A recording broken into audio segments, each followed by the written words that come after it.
आप सब देखें कि गांव में शादी विवाह पर एक फंक्शन होता है खिचड़ी के, और पर खूंटा उतारा जात, लेकिन इतना टाइट खूंटा गड़ा है कि पानी डाल डाल के उतारता है।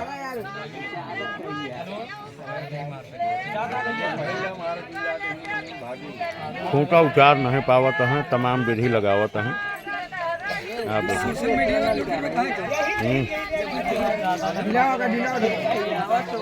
कईयों जने जुड़ गया हैं, देखा उतार पावत है कि नहीं।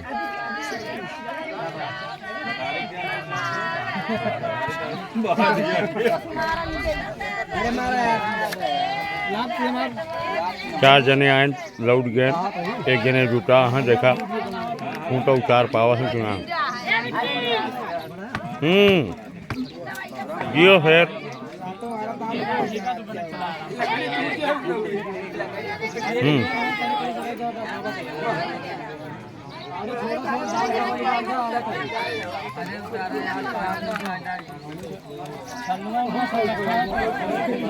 अब उतार नहीं पावत है।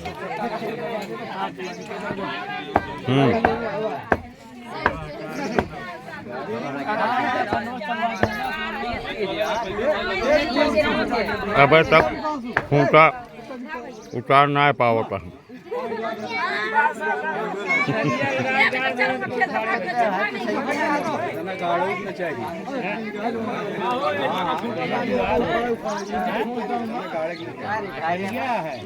अब देखा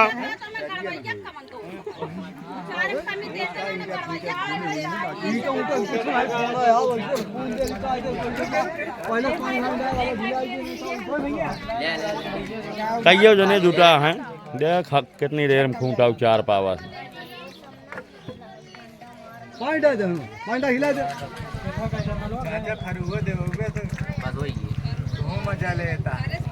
दूल्हे राजा जो ना है फरुआ मंगवाता है, खूंटा भी नहीं उतर गया हो, उतर गया भाई। बहुत खुश है सब, बहुत बहुत धन्यवाद। डॉक्टर दिलवाले यूट्यूब चैनल देखे बिना, चैनल सब्सक्राइब करे बिना, बहुत बहुत धन्यवाद आप सबके।